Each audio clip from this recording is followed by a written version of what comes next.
Hi, I'm Brownfield anchor reporter Brent Barnett, and welcome into Unlocking Potential, a content partnership with Advanced Agrilytics. On this month's show, our topic is managing your crop in a shortened growing season. Here today is Dr. Kess Berg, founder of Advanced Agrilytics. Kess, thanks for joining us. How are you doing today? Doing well. Thank you, Brent. Hopefully you're doing well. Yeah, we're doing great. Looking forward to this month's show.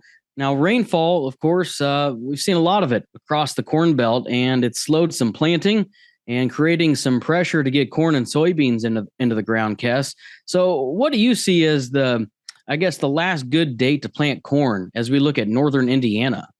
Yeah, I think when you think about that, it also depends on, what your management style is and how you're approaching that. I think back to 19 quite a bit. I know many of us went to the field in 19, really in that, I'm going to say June 15th timeframe. And we had plenty of rainfall during the growing season, so it played out really, really well, or at least maybe not to the potential that we had, but very well. I think at this particular point, looking at your APH, what you've done historically, that'll give you a little bit more of a decision making. But, today, I know, June 5th, we still have corn to go in the ground today, and we're still going to plant corn probably for the next 5 days. What's the cutoff for early planting soybeans in those parts of the state? Yeah, early planting soybeans, it's an interesting term. I know as we think about early planting, we always think in that April timeframe. But, as we look today, really around this time, or we use a date of May 20th of when we switch from an early season recommendation, seeding rate specifically, to a later season. And so as you move later and later and even into a double crop scenario, that seeding rate needs to be more and more. So I wouldn't say, that the cutoff of early to late really is around that soil moisture and how you can really get that crop out of the ground. If you can get that crop out of the ground, really in the 5 days after you plant it, I would go ahead and use that earlier season recommendation, a little bit lower population.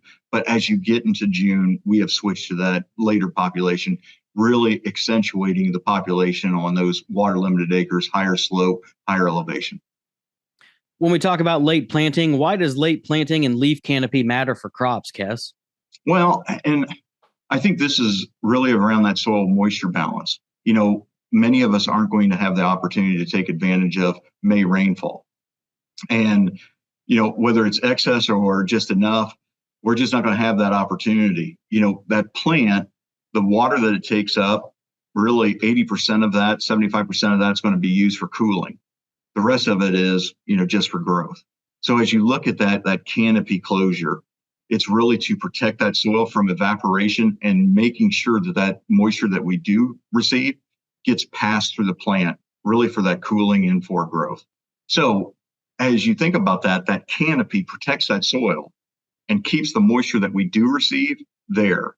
So as we work into, June, July, but definitely June, as rainfall gets less and less, protecting that, making sure that we keep the moisture that we receive is really important, especially on those acres that are higher in elevation, lower in organic matter. That just really helps that crop mature and get the nutrients and things that it needs. Can you discuss some of the challenges facing growers through this month when it comes to nitrogen and sulfur application choices? Yeah, I think as we look at really a shortened period, making sure that we have nutrient available when the plant really needs it and in adequate amounts. And so we always talk about, or maybe in the industry, we talk about, this hybrid wants, nitrogen early, this hybrid wants nitrogen late. Really, we don't fall into that. When you reach V6 and that rapid growth period, you had better have nitrogen available. So as we look at it today, whether you're in a side dress type of situation where the bulk of your nitrogen is going to be applied here early in season, probably moving that forward to make sure that you have adequate amounts available. Because even like with soil mineralization, some of that's already been mineralized and probably not going to be available for the crop. So moving that forward, making sure that you have adequate amounts both nitrogen and sulfur going forward. Now, if you already have applied, let's say a spring applied ammonia or even a fall applied ammonia, making sure that you had a stabilizer in the fall, because now on those acres that are downslope, those catchment acres, higher organic matter and whatnot, they may have had some denitrification and some loss of nitrogen. So in those particular areas, those might be at risk too because of the rainfall that we've received during the month of May, and really no crop taking that up and essentially sequestering or protecting that. So it all depends on what your management was done in the spring and the fall, that N stabilizer, those types of products, and how that is going to extend that, availability and I'm going to say availability in that soil profile in that low-lying area of the fields. As we move ahead, can you talk more about the timing of those fertilizer inputs for late planted corn and soybeans?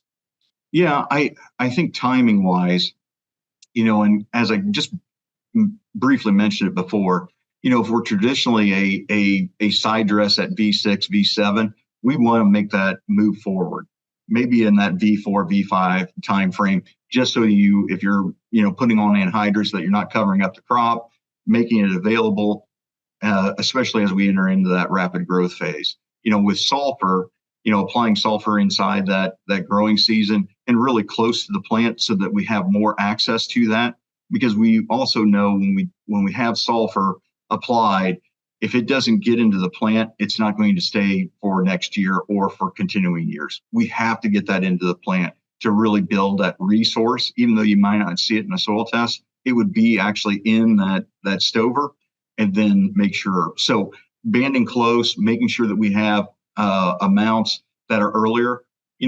As we think about it, as we think about the shortened grain, or I'm going to say the growing season, the crop will hasten itself. It will actually shorten itself due to the timing and really day length. Corn, I know we're familiar with that in soybeans, but definitely in corn. But you want to make sure that during those times, you don't go through periods that you don't have adequate nutrient, because small, I'm going to say, hiccups during the growing season, whether it's a weather event or a nutrient availability, it's going to have bigger impact this year. So you want to make sure that you have those supplies and do everything that you can. So if the crop has the ability to hasten itself, it can. Try to limit the stress as much as possible. Our guest is Dr. Kess Berg, founder of Advanced Agrilytics. What other management strategies would you advise for corn? Well, I think on corn, as we look at this, and again, we do a lot of work around the reserve tank of carbohydrates in corn specifically. And so that reserve tank is in that bottom 3 nodes of the stalk. So building that. So as you think about going through the vegetative period to that R1 or tassel time frame, you're expending energy to grow the plant, but you also want to make sure that you have enough reserve. So during the grain fill period, if you do experience hot, dry weather, that you have that reserve to power grain fill. So during this vegetative time, how do you build that reserve as quickly as possible? Making sure that you don't have disease, maybe even using a fungicide application to limit that stress, and really that plant health response that we've heard about for the last, I'm going to say 7 to 10 years, it's real. And building that reserve by R1 is important to, I'm going to say, de-risk the situations that we could observe during a later grain fill period. Same question, but about soybeans. Any management strategies top of mind for soy? Well, and I think too, you and I talked about this earlier in the call, if we're still planting, increase that planting rate. Soybeans, unlike corn, it's reproductive nodes per unit area, which is what drives yield. With corn, it's really plant population, because 1 year per plant. But those reproductive nodes, so as we think about those reproductive nodes, we have less opportunity in that vegetative stage now, because right around the 20th of June and the solstice, we're going to go into flowering as well. So how do you build those reproductive nodes, or how do you try to secure that those reproductive nodes, or the threshold thereof, per unit area or per acre, increase that seeding rate, because we probably will not get to, on some of our acres, 19, 20 reproductive nodes per main stem. We're going to have to increase that to guarantee that threshold. So that's one. I think the other one is, as we think about soybeans, and definitely with the advent of early soybeans, as we talked about before, planted in that April timeframe, maybe even early April or late March, the real research that's been done is early planting is important, but the mechanism is elongating that R2 timeframe. How do we stay in that, I'm going to say, stage longer? So during this particular time, and especially coming out of some wet weather, we have a little bit of septoria on even some of those early leaves. So fungicide application at R1, maybe come back at R4, but definitely get that plant to the stage that it elongates R2 and we take away a lot of stress, whether it's disease or other. Beyond some of the specific management recommendations we've been discussing here, what should growers be thinking about as we look at the shortened growing season? Well, and it's kind of running together, but we've talked about this. Try to alleviate the stresses, because as we think about weather concerns, or if it's a nutrient availability, small gaps in whether it's a weather event, hot, dry, or whether we get wet again during the, I'm going to say July or August timeframe, they're going to have larger impact. So how do we weatherproof this crop? Making sure that you get off to a good start, getting that canopy, making sure that we hasten the development and try to elongate that grain fill period as much as possible. Yes, you're probably going to have to spend more money on dryer gas, but the yield's going to make up for that. Elongation of that grain fill period, but almost shortening of that vegetative period. Kess, thanks a lot for coming on the program this month. Really appreciate the information. No, thank you, Brent. Agronomic expertise, cutting-edge research, unbiased recommendations. You can read the latest agronomic blog at advancedagrilytics.com. I'm Brent Barnett with Brownfield, and thanks for joining us this month on Unlocking Potential.